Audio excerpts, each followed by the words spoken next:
అయితే డాక్టర్ గారు 50 ఏళ్ళు వస్తే ఖచ్చితంగా మోకాళ్ళ అరుగుదల ఉంటుంది అని చెప్తున్నారు. సో, ఇప్పటి నుంచి కూడా అంటే వయసు తగ్గినప్పటి నుంచి కూడా ఎలాంటి వ్యాయామాలు, ఎలాంటి కేర్ తీసుకుంటే జాగ్రత్త పడొచ్చంటారు? సో మోకాళ్ళ అరుగుదలకి మనం ముఖ్యమైన కారణాలు తీసుకుంటే ఫస్ట్ ఒబేసిటీ, ఓవర్ వెయిట్ ఉండడం ఒకటి. ఇంకోటి రెగ్యులర్గా చాలామంది నడిస్తే మోకాళ్ళు అరిగిపోతాయి అనుకుంటారు. అది చాలా రాంగ్ కాన్సెప్ట్. ఎంత నడిస్తే అంత మంచిది, మోకాళ్ళకి మంచిది. బట్ పద్మాసనం వేసి కూర్చోవడము, ఇండియన్ టాయిలెట్ వాడడము, ఎక్కువ స్టెప్స్ ఎక్కడం దిగడం వల్ల మోకాళ్ళు త్వరగా అరిగే అవకాశం ఉంటుంది. కాబట్టి వాటిని అవాయిడ్ చేసుకుంటే మంచిది.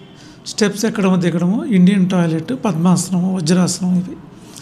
నెక్స్ట్ వచ్చి వెయిట్ రిడక్షన్, రెగ్యులర్ ఎక్సర్సైజ్. వీటి వల్ల మనం మోకాళ్ళ అరుగుదలని అరుగుదల సాధ్యంత వరకు తగ్గించుకోవచ్చు. ఒకవేళ అరుగుదల వచ్చినా ఫర్దర్ ప్రోగ్రెస్ అవ్వకుండా ఆపుకోగలం.